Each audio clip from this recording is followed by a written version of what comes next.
Welcome to Pandora's Awareness Podcast, a place where we collect stories and circulate life-changing wisdom. I'm your host, Asher, and our guest today is Kevin Thompson. Now, Kevin is hailing from Alaska, and we get to talk about his lifestyle. And today's theme is around victories, and we get to share a lot of our victories today. Me and a veteran talking today. So we just two veterans talking today. So we're gonna have a conversation about our journey. I'm just gonna have Kevin tell you a little bit about himself, where he's located at right now, and what he do for a living. Hey, thanks for having me on. I'm this founder and CEO of Mountain Dog LLC. We make 100% wild caught Alaskan salmon dog treats. We freeze dry them raw, package them, and send them off to everything from big box stores to ordering it right through our website and for a subscription to come to your door every day. We live up here in Alaska. I tell people Alaska is it's the forgotten state. People think we're just a little bit north of Washington. They don't realize that we're 1,200 miles away from Washington. Uh, Mm, Couple cool things about Alaska. It's half the size of the United States, and there's only 700,000 people here. Uh, really? oh yeah. It's hilarious. Most people I when I tell people I'm from Alaska, I get one of two things. Either people think I live in an igloo and I ride a dog sled to work, or they have a little experience with Alaska and know that I'm 45 minutes away from a Costco. So, but for the company, like there's this allure about Alaska and the lower 48, and we play it up. We have fun with it. There's, I think there's a picture. There's a picture on one of my social medias, and people are like, "Oh man, you look like you're way out in the middle of it." I'm in my backyard. So, yeah, I mean, I do hunt and fish. And I love to camp with my kids. I'm a husband. I've got two awesome kids. Hmm. My wife was in education, and so prior as a helicopter pilot. So I was in the Army, 0304 over in Iraq. Got injured, came home. The Army doesn't play with its broken toys, so they sent Mm-mm. me, and so I used my GI Bill to become a helicopter pilot. Awesome career as a helicopter pilot. I've flown in multiple countries. I've flown government contracts. I've flown everything from fires to surveillance or photos, all sorts of crazy stuff. I had the opportunity to fly for a company called, or work for a company called Evergreen that was based out of Oregon. They had the Marana facility and a bunch of other things that they did that was super cool. And then kind of married my wife. We started having kids, and she wasn't happy with the travel schedule anymore. We had lived Mm-mm. in 5 states in 1 year. Wow. Yeah, yeah. You can go rent an apartment, get there for the contract, do the contract, then have to pay out your lease, bump to the next location. Yeah, she was a little tired of that. I don't blame her. I don't blame her. So she's like, "Hey, we gotta quit being gypsies. We got kids now." I'm like, "All right, all right, all right." So we came to Alaska, It's been and a ride. yeah, so got up here, and did some flying. Alaska is one of the most beautiful places to fly around.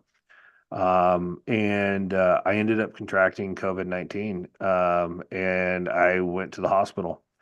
I didn't think, like, all vets, we're all a bunch of hard-headed dorks. So like my buddies called me, they're like, "Hey, heard you got the vid." I'm like, "Oh man, I've had worse hangovers. Well, come on, let's just go." And Mm-hmm. so, but like one night, I looked at my wife and I was like, I think I need to go down to the hospital, which really makes her nervous. But like part of being a pilot, you learn about hypoxia was so if you fly up too high, you don't get enough oxygen. Mm-hmm. So you start getting a little loopy and weird, and you start recognizing the symptoms. Well, with COVID-19, when you were losing oxygen and so you're becoming hypoxic, I started seeing signs of hypoxia. And so I was like, I should probably go down and I'll get an IV, they'll give me some oxygen, I'll be fine. I went down and they rushed me into the back, and within a couple hours I coded. And they were putting high flow on me, they're doing all this stuff. Um, I, Long story short, awesome doctors. I mean, that thing got political, and I don't get into that part. I had awesome doctors. I had awesome nurses. Like, can't praise them enough. They're the reason I'm still sitting here today. Them and the good Lord. Um, so yeah, I can't. But I was on a ventilator after 3 days. They told my wife people don't come off ventilators after 3 days. After 5 days, they told my wife, they're like, we don't think he's going to get better. On day seven, or sorry, on day eight, they said he has less than a 40% chance. You should start planning final preparations. And she had no more than left the hospital. And this is the story I was told after because I wasn't totally aware of it. But I started yanking out my own ventilator tube. Mm. Somehow I was I started pulling it out, and the next thing I remember, I'm being held down by a nurse, and they're trying to get something out of my mouth, and I'm trying to bite them because I don't know who this person is, and I don't know why they're trying to hold me down, and I go into army mode of attack what's in front of you, and so like I go through that, and so it just turned into this horrible situation. And I'm a terrible patient. But out of this came this like awesome company. I get to, I lost my, what we call our flight medical. So you don't lose your pilot's license. So I still am a licensed pilot, but Mm-hmm. I don't have the ability to operate as a pilot because of my medical conditions right now. I have to go through the medical process with what they call an AME, an air medical examiner, and then they'll clear me to fly, which I probably could now. I've recovered enough that I probably could now, but I'm just too busy building a company. But Mm-hmm. the victory out of this, because this is your victory podcast, is you know what should have been decimating to our family. Mm-hmm. Man, we just made us tighter. It made us more dangerous. It made us more driven. Like we just, back, remember when we used to do like battalion runs and stuff like that? Mm-hmm. And you got the guy that's fallen out and you stick him right in the middle and you just like get around him and Mm-hmm. you kind of as a unit you suck in tight and make sure that you're going. That's what the family did, man. I've got the most amazing wife in the world. She she tolerates. I tell everybody I'm ugly. She loves me. I can't screw this up. And so like she she tolerates my shenanigans. So I get home and like they got me on oxygen. So we get to the point where they're like, "Hey, you've recovered as much as we didn't think you were going to live. Now you're alive, and we don't know what else to do with you. So here's some oxygen. Go home." So Mm. I'm sitting on my couch and I'm on this oxygen, and I've got a 7 and a 10-year-old, and I'm like, my kids aren't going to watch their dad grow up sitting on a couch. Like, Nah, bro. Mm-mm. nah, we don't play that way. Mm-mm. So I when I told my wife, I'm like, we got to do something. I'm like, take me to physical therapy. Like, I was in the army. Like, you get hurt, go to physical therapy. Yeah, and then here's some ibuprofen and water. Have fun. You training me, breaking me, fix them. Yeah, Mm-hmm. exactly. So I was like, let's go to physical therapy, and so we tried that, and so she was worried. She's like, you're gonna push yourself too hard. You're on oxygen. I've always been someone who pushes really hard. Mm-hmm. So I had this whole plan, and I'd stuck my oxygen bottle in a backpack the night before when she wasn't looking, and I put an extra hose in there and all that. And I snuck downstairs. I woke up at 4 in the morning and I sneaked downstairs. And like I've been like super, what I thought was super stealthy, probably wasn't, but I'm like full ninja mode, and I'm sneaking down the stairs. I go to sneak down the stairs. I fall down the stairs, and but I like land in the bottom, and I'm like I feel like a 4-year-old like who just got in a candy jar. You just freeze, and you're like, did anybody hear me? And nobody had heard me, and so that I knew of. And so I like go over to the treadmill and I'm like putting, because I got to the end of the oxygen machine line. So I had to Mm-hmm. pull that off and I had to reassemble a new one and put it on and hook it to my oxygen machine and turn my oxygen bottle on. And so I did that and I hit the treadmill to because I'm gonna walk on there. And I hear my wife go, Kevin, and she comes running downstairs. I'm like, crap, I'm caught. And so I'm just like holding onto this treadmill. I'm like, no, I can be here. And so my wife, knowing me, she knows like his mind's set on doing this. So I got to negotiate with him.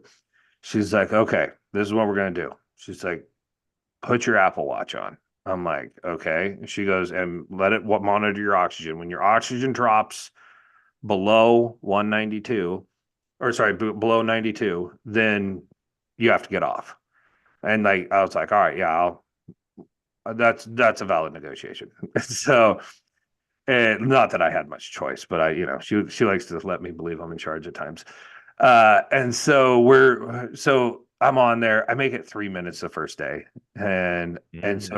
every day I just try to get another minute. And every morning it was such a cool time because she knew, like, she's like, Kevin's not. So what I'm gonna do is I'm just gonna go along with him. And so we would sit down and my time on the treadmill every morning, we spent that time together, talking, dreaming, coming up with what's going to be next for our family and our home. And um, yeah, that's and we have such an awesome community around us. I mean, it almost financially decimated us. Like it took us right to the edge. Um, and we friends and my older brother and some friends chipped in. They made our house payment for over 6 months. Like checks would show up, meals would show up at the door. Like the outpouring was amazing. And we've, I can never pay back what those people did for me. It's just amazing. The only way I know how is to live the best life I can. And so, yeah. That's Kevin. That's powerful, my brother. Oh my God. Talking about victory, embracing the theme, embracing the theme. No, you way up north, man. So how? So I'm going back to your story because I was thinking about when you was talking about the journey. I want to go back to your profession right now. You see, you Yeah. take care of dogs. Talk to me about that journey. Okay. So, so I grew up around farming and Mm-hmm. agriculture. I was an FFA kid, 4-H kid. Rode horses, ran around with the dogs, all that. So I've always been interested. I wanted to be a large animal vet, and I never got a chance to do it. So when we got to what I did was I started looking at number one, the business. So the pet market is an amazing market. You got a Mm-hmm. compound annual growth rate of like 12.7%. Uh, Wow. oh yeah, it's a good market. But the problem with it being so good is it attracted a lot of practices that I don't think were healthy for the animals. They're Mm-hmm. healthy for the bottom line, they're healthy for the investors, but they're not. It could be done a better way. And so what I saw is a lot of people were using farmed fish, and I don't know if you're familiar with the farm fish industry, but it's a terrible industry. Um, it's bad for the oceans, it's bad for the fish. They produce product that you shouldn't be eating. And it's just not a good, like, nothing beats wild caught salmon. And so um, I started looking around, and one of the waste products of processing salmon is when they have to, because everything ships in a certain quantity, they have to trim it down to that size. So if it was like a 50-pound king, it has to be trimmed down to the size of a 20-pound king.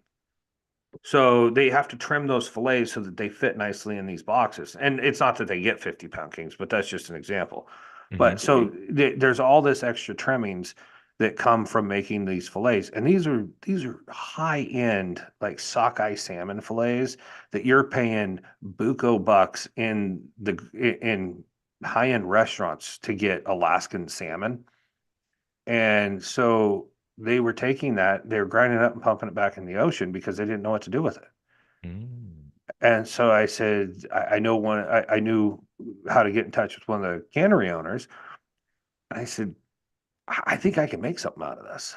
Mm-hmm. And so I invented a machine that processes this salmon so that it'll hold a shape and in raw form without using additives. We have zero additives, zero sugar. It's just wild caught Alaskan salmon, and they look like a little fish. Yeah,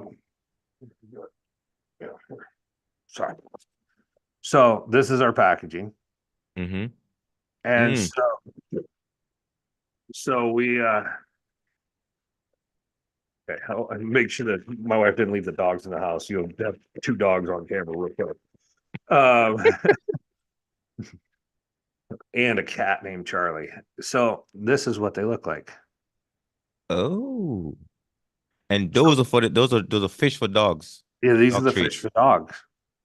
Yeah. Man, that's incredible, bro. That's genius. So what was happening is other people had tried this, but when you freeze dry raw salmon, what ends up happening is it looks like this. It turns into a powder. Mm. And so this is our topper. It's a copper topper. We're renaming it right now. But nobody could get it to do this. Mm-hmm. And so I get accused all the time. They're like, "Oh, you put sugar in it, you put yams in it, you put," and I'll send them a free bag. I'm like, "Hey, here's a free bag. Mm. Go have it tested." There was one person I've been told I'm not allowed to say the name of the company, but it's a large company, and their CEO accused me of having additives. And I told him, I was like, "I'll tell you this. I'll send you a free bag. I'll post the results that you get from the industry leading lab company on my website. If I'm right, you pay me $25,000. And if I'm wrong, I'll shut down the company tomorrow." Mm. He never took me up on it. When did you start this company? So technically 2 years ago, we've Mhm. been in the market for 18 months. Okay. Man, I love this, bro. I love to see the veterans repurposing their skill set, Oh, getting into business and doing it, bro. Totally. dude, you know what we learned in the military that we all use? Like you take any successful veteran that Mhm. has made that transition, we learned how to get up in the morning, make our bed, and show up at a place and time that we were asked to be. Early too. Yeah, and early. And on top of it, we learned to work when things were hard. Hmm. I don't care if like you were special forces or you were supply or it doesn't really matter. In basic training, you learned to continue to move forward when things got hard. And if you just go back to that principle of doing hard things or just continuing to do things when they were hard and that mindset, man, you're unstoppable. That's Hmm. why, and if any of your, if you got any other veterans out there that are listening, go look up warriorrising.com. Hmm. They have what they call the CEO Accelerator. They're an excellent program. They take veterans who want to be entrepreneurs and they start helping them translate their military experience into becoming entrepreneurs. Hmm. And it's not just like, well, I was an 88 Mike and I drove trucks. Okay, that's fine. That's what you did, but and that's valuable experience. But what mindset did you pick up and in what what skills can you bring from that? So like yeah, okay, you can drive a truck and he can drive a truck, but why are you better at driving a truck? Hmm. Like what did you drove a truck while being shot at? Like that's a pretty impressive thing. Hmm. And so you can handle high stress situations. That's an impressive thing. So that's the beauty of in there was a statistic that came out that companies started by veterans succeed 20% more than their non-veteran counterpart. And it is directly tied with like we just don't quit. We're told not don't quit.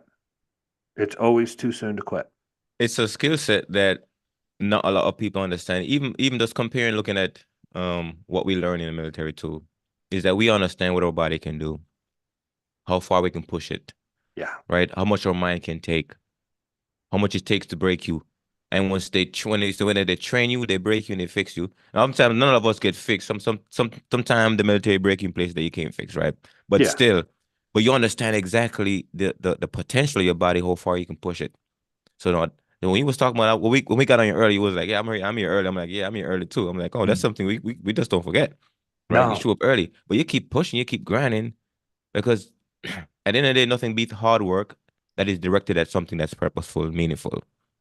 Nothing beats that. And once you know that, once you know your purpose to get aligned to that, you're right, unstoppable. Well, I'll tell you, in this industry, there are people who are smarter than me and more talented than me, but they're not here because they don't have my work ethic. Mm, At the end of the day, talent and knowledge can only take you so far. If you don't have the work ethic to match with it, like it doesn't matter. Like I tell people, I'm like, yeah, I've had two companies try to do what I do. And they're not here anymore. In 18 months, they're not mm. here anymore. And it's not because they weren't smarter. One of them was infinitely smarter than I am. I just put my head down and work. And another big part of that too is support system. Oh yeah. You Yeah. know what I'm saying? Because I tell you what, something I'm really really putting words on paper about now. It's all about the express way through failure is your community, your support system. I mean, if you want to get through anything that you fail fast, if you got people around there help you move fast, you're gonna get through it faster. And the people that stay there longer, the people that don't have a support system. And we know this being in the military.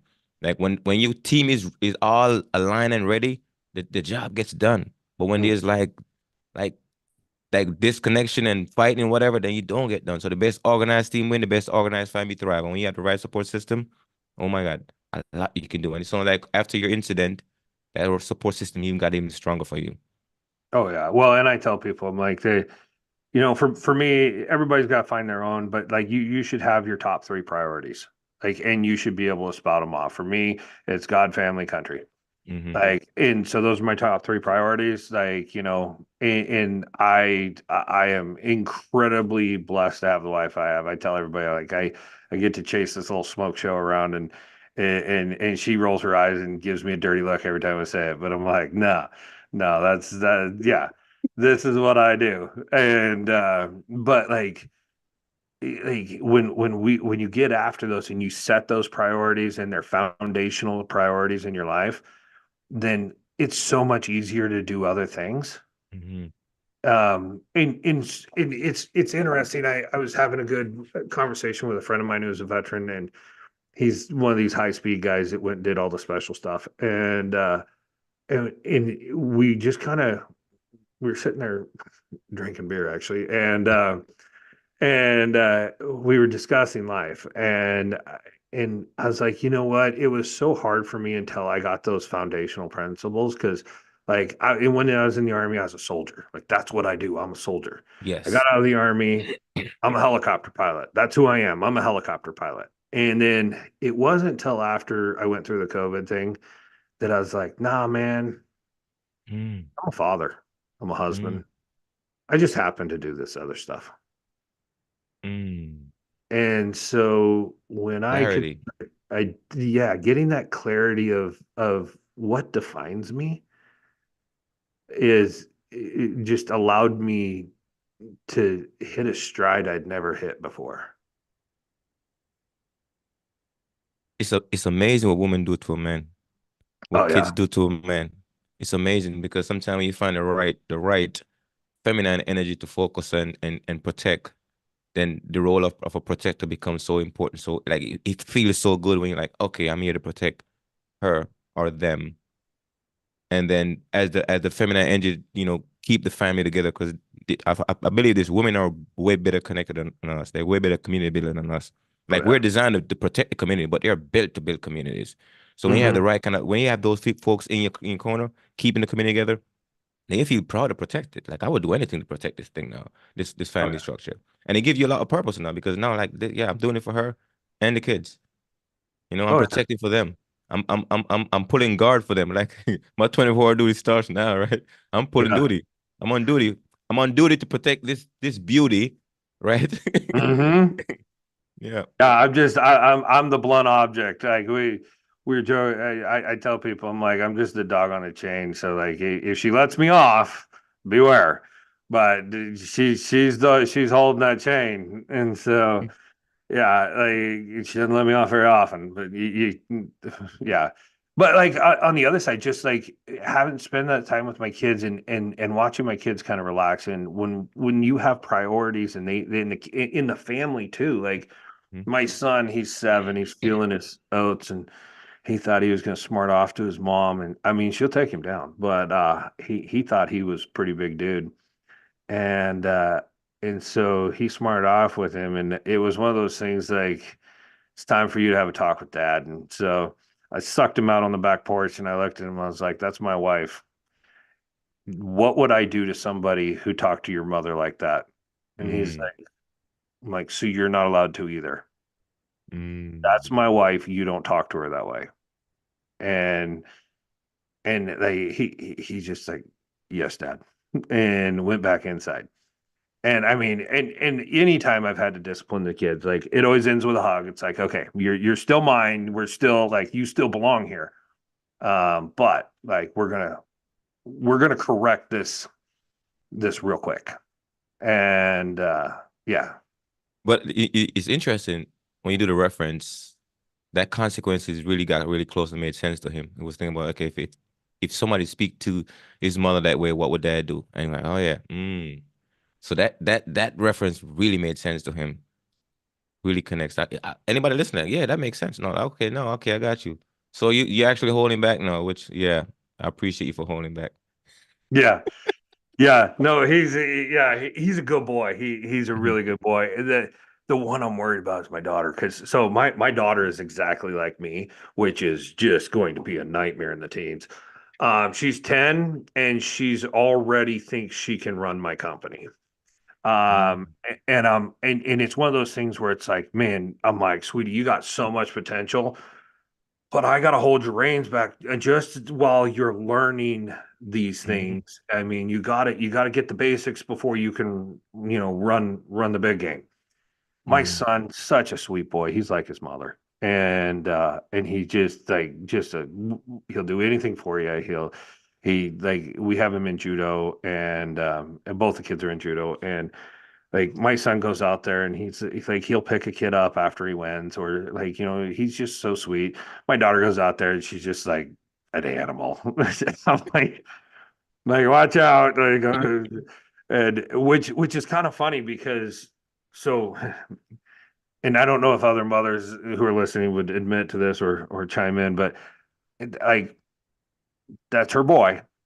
and mhm, and that's I tease her a little bit about it. I'm like, oh, that's your little boy. And but like, my wife is going to get me in a fight at a judo match because she's out there screaming, like, put him down, throw him, do that. And I'm like, honey, the parents are right there. Stop.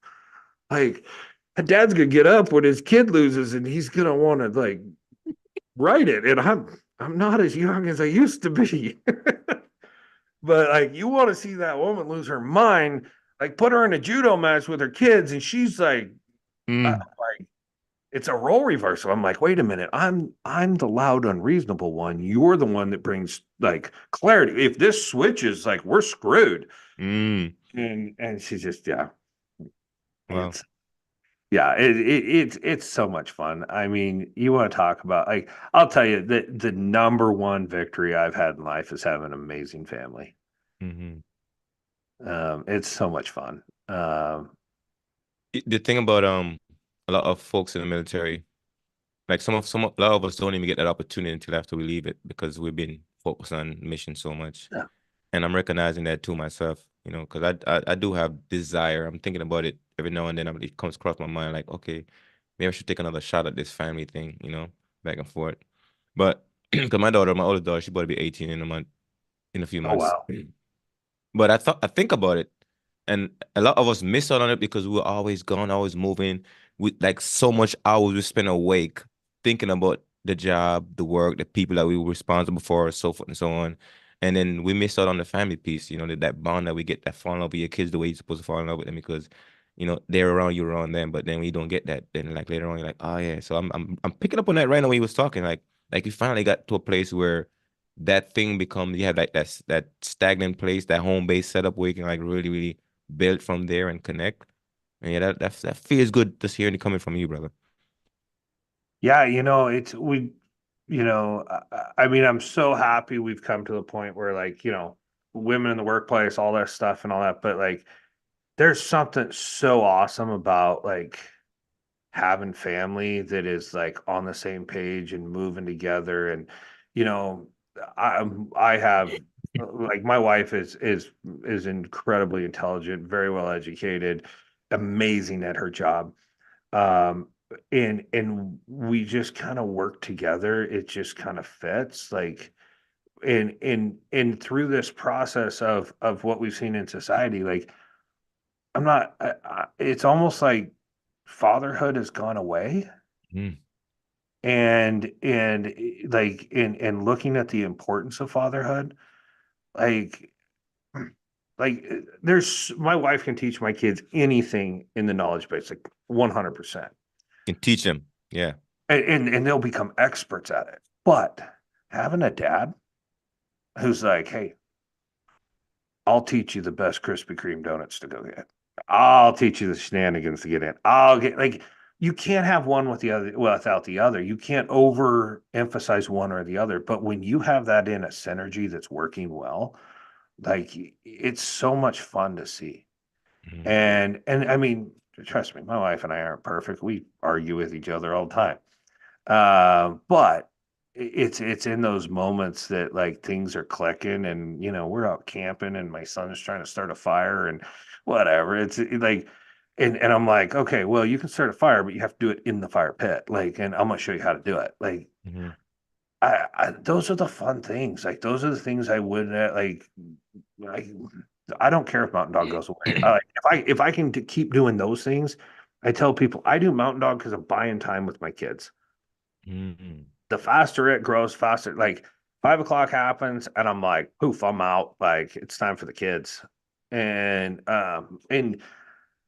having that work life balance, having that, yeah, it's just it's something that we've lost. You have one extreme where guys are missing out on work and they're not doing the job. They're not going to work and doing their best and giving their best to their employer or the best to their customer. And then the other side, you have the workaholic who that's where he stays. And so his family doesn't get his best. And Mm. so, like, bringing it back to just kind of like work life balance, it's something that's desperately needed. And that's one of the things I like about Alaska. You were asking me about being up here. It's a slower pace. Mhm. It has so many there are so many difficulties about doing business in Alaska because we're so remote. Mhm. But at the same time, it's a lot of fun Mm. because those difficulties make you think and you have to critically think about how to logically move through a problem, how to turn that problem into an opportunity and where to go, how to do it. I mean, you're constantly having it keeps your mind so busy that you just you're just kind of it's fun. Mm. Oh, were you born in Alaska? No, I wasn't. I was born in Oregon. Oregon, Oregon. Yeah. Still north, north, still north, Yeah. Yeah. So still north. I was born in Eugene, Oregon. And I grew up partially in Bend, Oregon. And Mhm. then it was my junior year we moved to Idaho. And I was a turd of a kid. My I got kicked out of, and I also yeah, I don't mind saying his name because my principal kicked me out, Mr. Nee. He kicked me out, and uh, and I went and got a GED, and I joined the military. Mm. How long? How And many years you did in the military? 'Cause you say you was in the Air Force and Army, right? Yeah, I started out in the Air Force and then transitioned to the Army. Mhm. And I had taken the flight aptitude test. I wanted to go be a warrant officer. And so went into the Army to do that.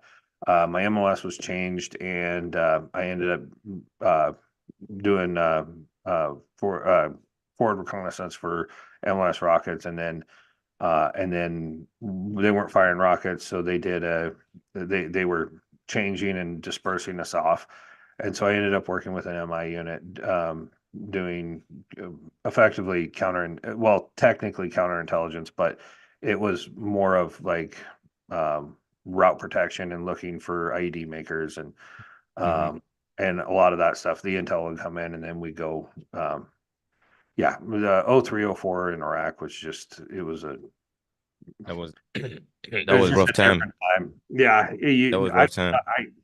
I don't know anybody other than infantry that actually, like, when you got there, you were doing what the Army trained you to do. Like, we all just got turned into infantry and dispersed out based off of literally based off of past experiences. I Mhm. remember sitting in a talk and they're like, Thompson, you had experience with the Air Force and you had experience doing this. Like, we're gonna put you over here.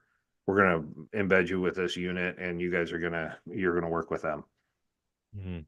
And so I was with a special projects mission for a little bit. We did route security. We also were chasing the deck of cards people, Mhm. uh, and just getting, flashes of like, okay, you're gonna go here, you're gonna do this, we're gonna raid this. We have intel that there might be somebody over there, and then you got all the high speed guys flying over in helicopters, hitting targets. Yeah, it was just, it was such a cluster. I don't know how it was organized, but No, that was chaotic time for everybody. I mean, a lot of folks that was in during that time too. Some people got out, some people got scared of it. Like, man, losing buddies. Folks are getting scared about, man, it's gonna be my time, right? And a lot of folks got out. Some people staying, rocked it all the way. But I'm curious about now when you left the military, because I'm only been retired 2 years now, and I'm really seeing the difference in the shift in identity. Like leave the service and start that new journey, like that new identity. And I'm gonna break this down for you a little bit because my experience is this. So when I got out, it was very hard for me to kill the old guy and birth a new one. Very difficult because literally you gotta kill that identity and start a new one. yeah, And for to let that go was very depressing, anxious, all that other stuff because all I know was being a soldier, been conditioned for 22 years to be that guy. And then I switch over and then I kill that identity, start a new one. And the new one, what is going to be? The new one was uncertain about the future. The new one didn't know much, right? How to use his skill set in the new frontier. All that stuff was very difficult for me. But then I had to sit back, took a sabbatical, repurpose my mindset, and like, all right, this is a new guy. In that old system, I was able to build myself and become great in that system. But what can I be without that system? Can I still be great? And that becomes a real, real challenge that I wanted to take on. So I take on entrepreneurship. Now, when you transition out, I'm curious to know what was killing that old guy for the new guy. How was that process for you? it was rough. Mm, So I ended up. It took me a while, and I didn't do the healthiest things to kill the old guy. I ended up working as a contractor and for private military contract outfit. Uh, at that time, they were just taking guys who had experience. I had been injured. I got better, but they were knee injuries, and the army just said, we know you're going to get better, but like mm, you're done. And so it was kind of one of those things like the operation tempo was pretty high. Guys were redeploying. I ended up, I think, after my fifth knee surgery and second shoulder surgery, mm, they just said no, we're going to med process you. So I was medically retired, and so it was hard mm, uh, coming back because my buddies are still going.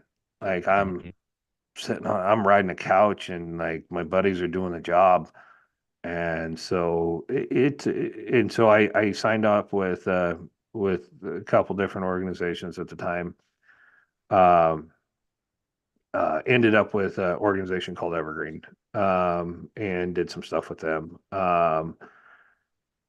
And Yeah, it just it wasn't.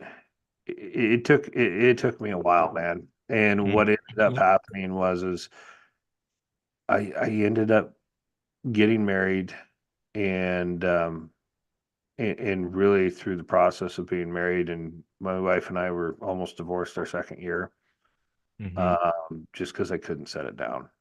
Uh, Mhm. but I ended up getting some really good mentors in my life who came alongside me who had had to do it. They were Vietnam guys, and they were professional and businessmen, and they said, you know, Kevin, you got a knack for like starting and owning companies. You should really pursue that. And so, in the midst of flying helicopters and doing these other things, I started doing that, Mhm. and I found a lot of purpose and drive through that, and uh, and that helped the most. Mhm. A man without purpose is a dangerous thing, Mm. and so Yeah. hindsight being 2020, if I were to go back and tell my younger self as I was leaving the military, I would say write down 5 goals that you want to complete in the next 5 years. Make sure they're big. Make sure they're almost unattainable, Yes. and then put your head down and work. And oh, by the way, save your money, Mm. um, because because there's so many things that I did, just trying to find purpose, that you end up with a boat without a rudder. You're just kind of floating around wondering what's going to happen next, and you're just using whatever skills you had coming out to say, yeah, I could do this or I could do that. Like, just trying to find that. And there's a in I tell people, and this is a practice I've been doing for a few years now, is try to read a book every month, and try to do something uncomfortable every month, something that's outside of your comfort zone. Mm. And so, I mean, whether that's, learning to fly, learning, it doesn't have to be learning to fly. I mean, go, if you're not musically inclined, go learn to play an instrument, learn about it. You may never be good at it, but you'll know about it. You know, go start a conversation with a stranger in a coffee shop and get to know them. Somebody you wouldn't normally talk to. You said Uh, something. You said something that really stood out to me. You said kind of like spending all you got trying to find purpose. And man, I know what that feels like. You know, here's the thing. Sometimes if you think about it, I'm processing right now. Like I would rather be moneyless with purpose than money without purpose. Because I swear to God, when I was transitioning, I was like, man, what I would do right now to have like a mission that I'm like connected with, just as big and massive as the one I just left, where I can just focus my energy. I'm like, what I would pay to get it. I was thinking that thing, and so I'm like, I gotta find this thing. So I've been digging to the rudder. Like I'm gonna get everything I got so I can find purpose. And once I found it, my brother, everything else felt different because I was stuck in a place where like nothing could help me but purpose. Nothing could help me but purpose. And once I figured that out, I was like, okay, no, it was worth me investing everything I have to find this thing. But now I can use this thing to do something great. And that was the shift for me that I needed. So you're right about folks that setting those big ass massive goals because once I did that, I set this crazy ass goal too. Because one of my goals is to write 86 book by my 86th birthday, right? And it's when I awesome. when I give my mind that big ass problem, Hmm. now it unlocks so much different thing. Because if I said I want to write one book, probably like, yeah, but because I said that big ass number, my mind like, actually, we gotta figure out a way to do this. Hmm. And I'm start looking for questions and answers in different places. I'm start looking at different things. unlock so much from you. So I'm like, oh my God, so we need to set massive goal. You're right. Big goal that is unattainable, it seems like. But your brain gonna find the answer for the small goal or the big goal. Doesn't matter what it is. Your brain find it. But your brain needs a fucking goal.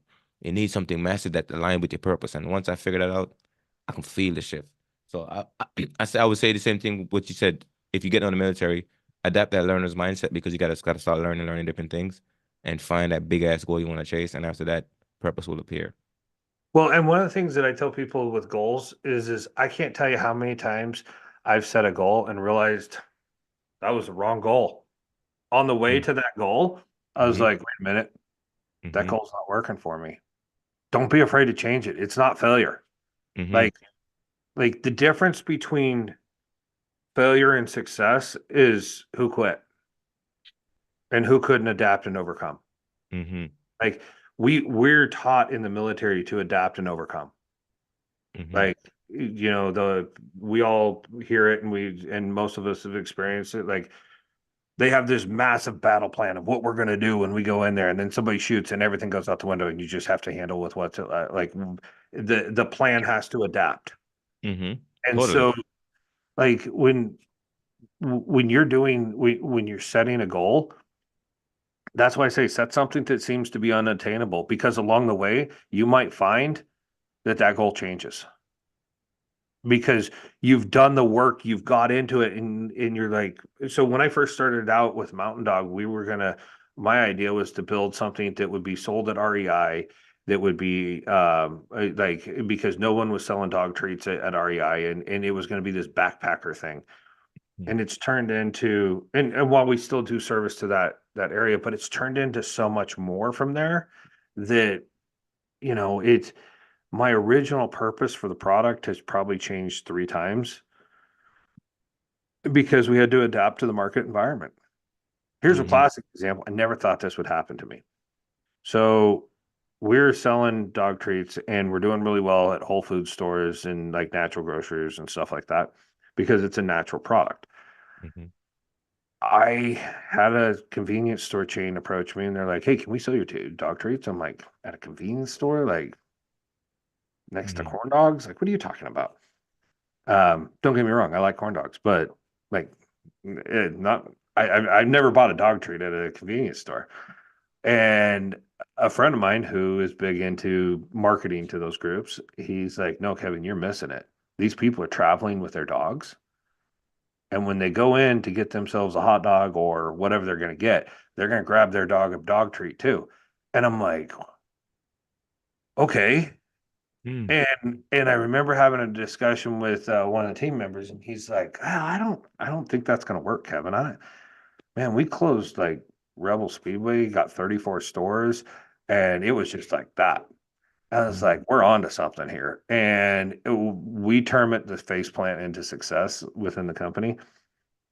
And so it was just like we fell into this, and we're like, wait a minute. But if we would have had the mindset of, no, that's not the goal. This is the goal. This is what we're doing. Mm-hmm. Like we never would have seen it. Like life is going to throw you a lot of things. You just got to see how you can use them. Like and you'll hear in all the cheesy entrepreneurship ads on Facebook and Instagram, all that stuff. Everybody wants to have a good quote. And they're like, "There's no such thing as problems. They're just opportunities wrapped differently." Whatever. No, there are problems. There are problems. But how you handle that problem, whether you can find joy in dealing with that problem, or you let that problem drive you into depression, is Mm-hmm. the difference in the success model. Like I love it when problems come into the company because it gives me a chance to, like, I'm reading a really good book right now, Own Media, Mm-hmm. and I was lucky enough, the man who started Black Rifle Coffee, I just sent him an email and I was like, hey, could you send me your reading list from when you were starting Black Rifle? And he was super good. He sent me some really cool books, Mm-hmm. and I'm going through these books and I'm like, oh man, these are amazing. Like this is knowledge I'm just drinking up. And so yeah, no, there's so many things out there. Like all the problems that are out there, somebody's written a solution for. You just gotta go read it.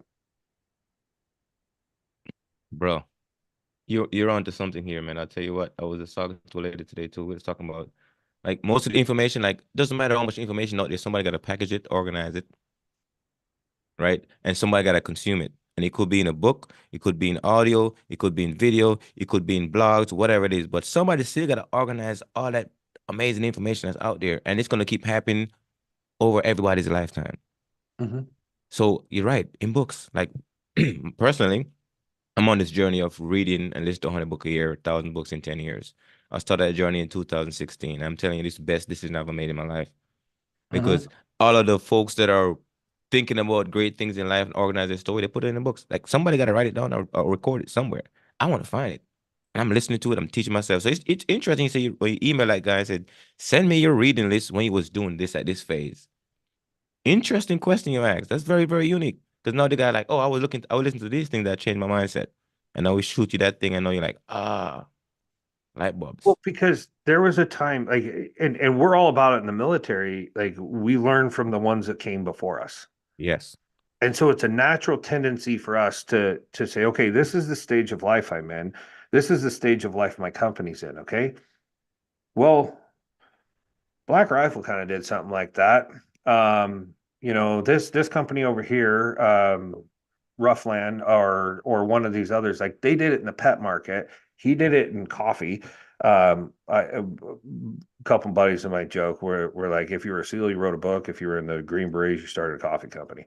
So, because that seems to be what they all went and did. But, but like, so like, but no, they were all in there's some company out there that was in the phase that you are in right now. Mm-hmm. And so if you go find that decision maker who brought that company through that and say, hey, I'm not here for like, I don't want anything from you other than what were you doing at that moment that got you to the next spot? Mm-hmm. Like, what were you reading?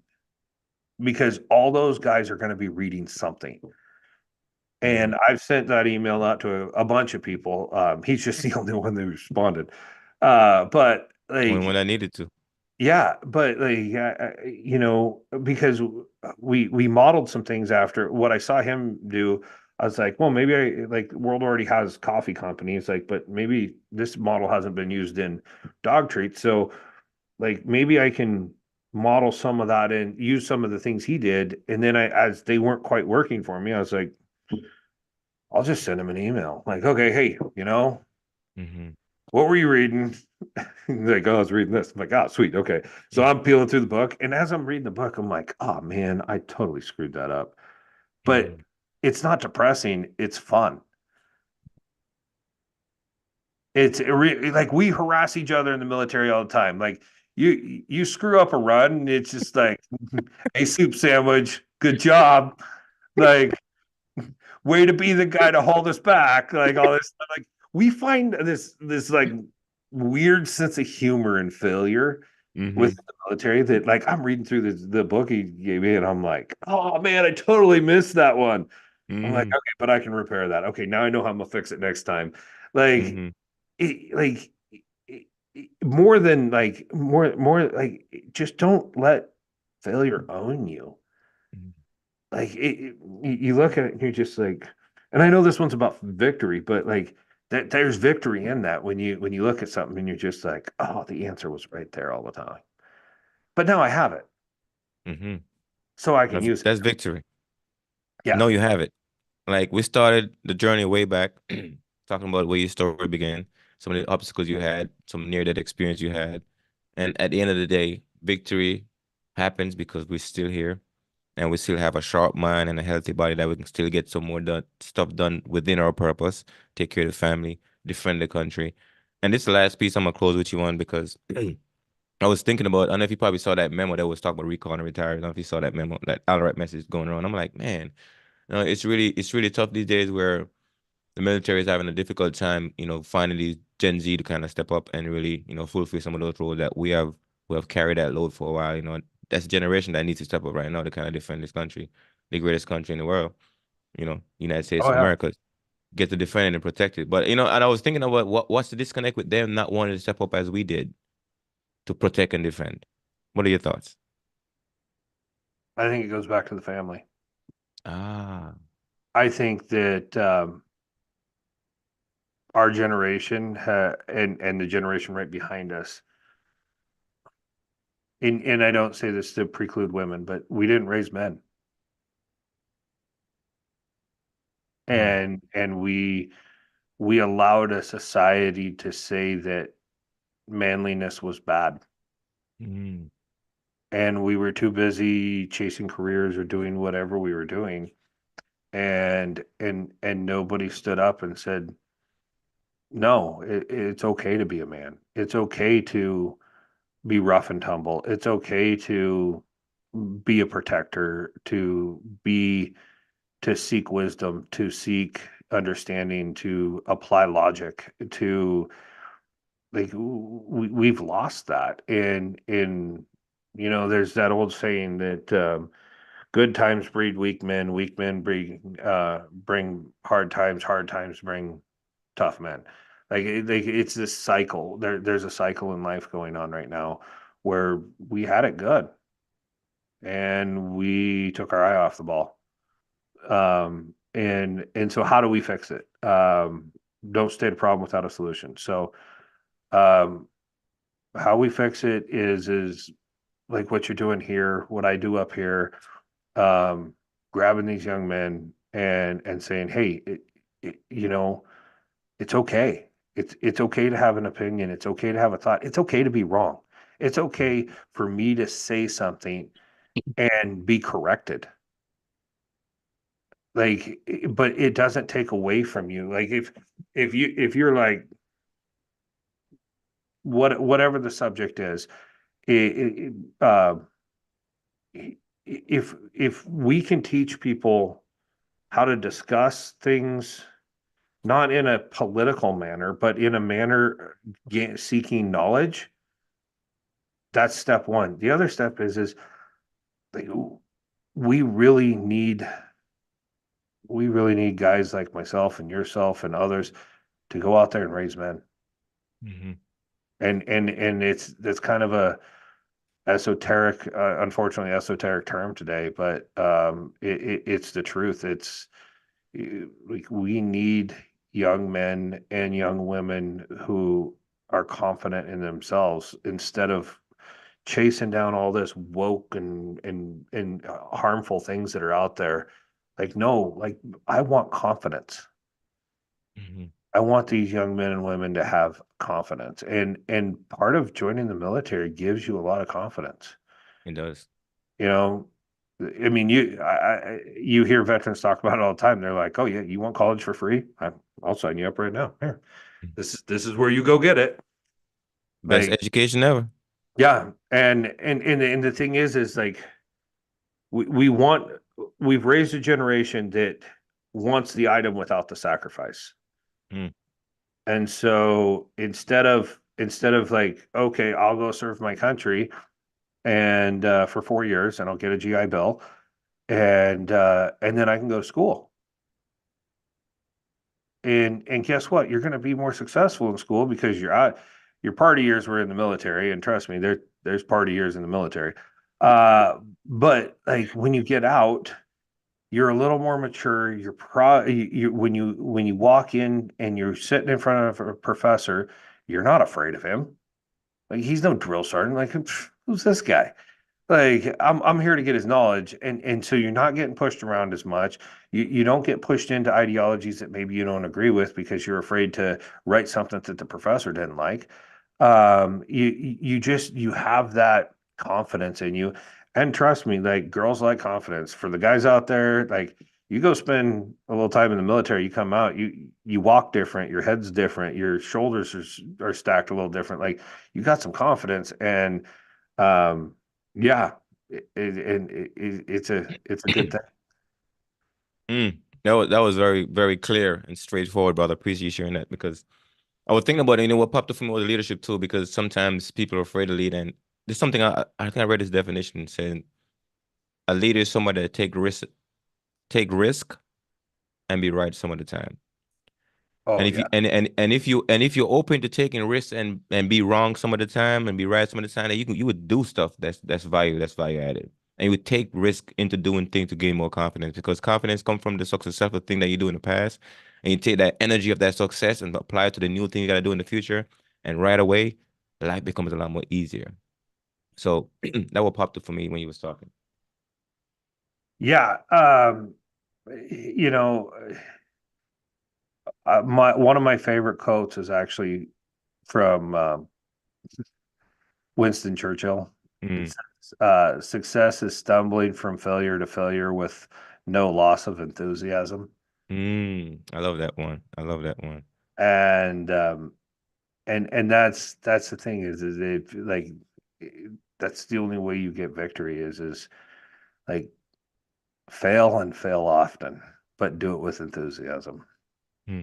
Churchill had a lot of good quotes, man. That guy was you searched up. He has some really good one. I think there's another one I love from him too. We're gonna end with some quotes here. Okay. I I think I Okay. have another one. I'm gonna butcher it a little bit, but I remember it because it imprinted on me a bit. It was saying, "I'm always ready to learn, although I don't always like being taught." So I'm always ready to learn, although I don't always like being taught. Something like that. But when I first read that quote, I'm like, oh my God, that makes so much sense. So not every time everybody loved the teacher. Hmm. But damn, you know what I'm saying? The lesson is very important. And we always chase the lessons. So another really good one that I like from him as, and it's his most famous speech. Mhm. It's this is the lesson: never give in, never give in, never ever, never, never, never, nothing great or small, large or petty. Never give in except to convictions of honor and good sense. Never yield to force. Never yield to apparently overwhelming might of the enemy. Well, and during his time, there was crazy battle. He had to steer a country in a very tough time, like very tough time. Crazy. So Yeah. for the Gen Z, I would say I would side with you, brother, on that one. They gotta step up and defend this country because it's worth defending.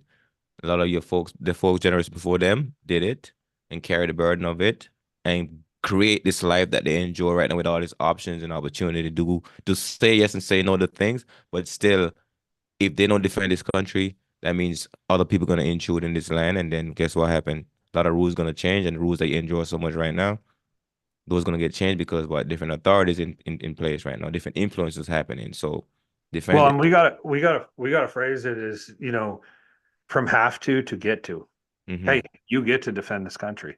It's not Yeah. you have to, you get to. It's an honor and a privilege to be an American. Mm. Like the founding fathers wrote a document which is still one of the best documents ever to be written.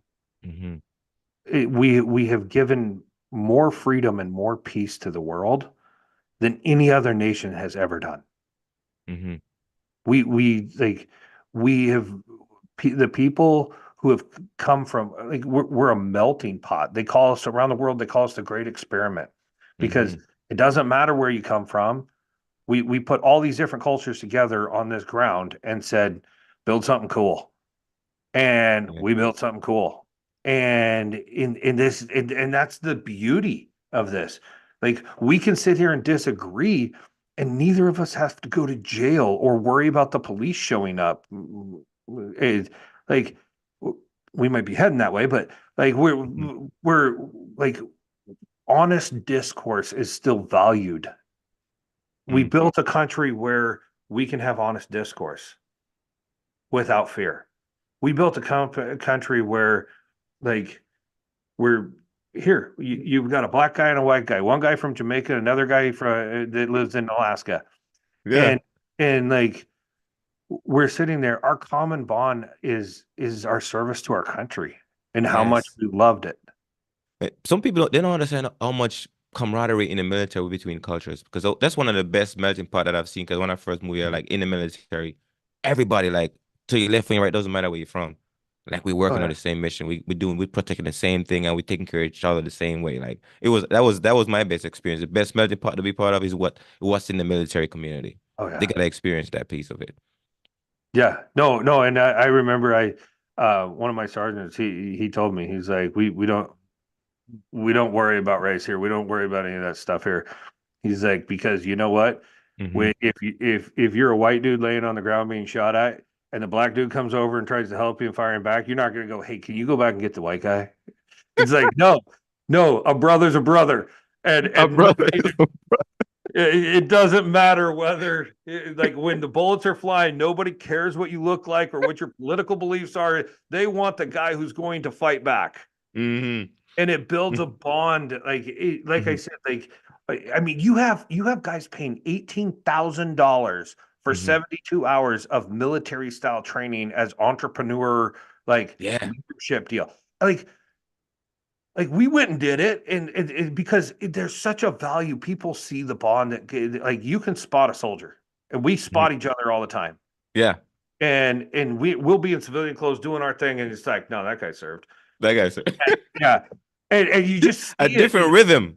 Move with a Yeah, different rhythm. Yeah. yeah, we do, and it's an automatic camaraderie. Like even like my one of my business partner, he's in the Marine Corps, and like I leave crayons on his desk all the time. But like we have that bond immediately. Like all right, yeah, no, I know we have a bond there. We have Mm-hmm. military service as a bond, like, and it just stretches, and that's the kind of bond like we should have that bond as Americans, Mm-hmm. and that we should have that bond with like it's a it's a brotherhood built out of adversity. And yeah. Yeah. Wow. This was a incredible conversation, Kevin. Good chatting with you, man. All the way from Alaska.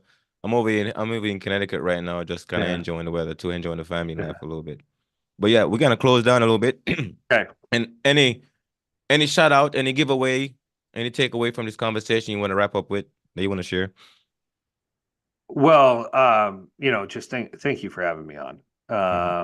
I can't thank you enough. I want to thank, yeah, just thanks to my family, thanks to my faith, and I've got two awesome partners who have been working with me at this company, and we don't always get along, but Hmm. we're on a common mission. And no, like it's so fun sitting down with a fellow veteran and just shooting the shit, just having fun. Yeah. What's the name of your company again? Don't mind saying that. akmountaindog.com. So it's Mountain Dog. The company is akmountaindog.com. If there's a promo code that we give out when we're on podcast, or when it's podcast 10, and you'll get Hmm. 10% off your first order. And yeah, it's like I said, it's been so much fun. If you know it, you know if you're at the right site, because you'll see a bunch of these bags on there with the little fish. And yeah, I never thought in a million years, from like the military to flying helicopters, the things I've done, I'd be making fish treats in Alaska for dogs. But it's so much fun. Yes. So Yeah. yeah. Uh, you on social? You on Instagram and Facebook? Yeah. So everything's at at akmountaindog.com. So Okay.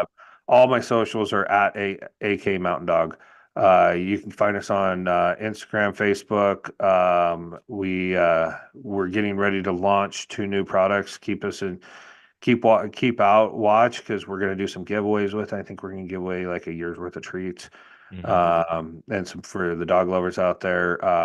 We did get a really exciting opportunity. We are working with the 75th Rangers. We Hmm.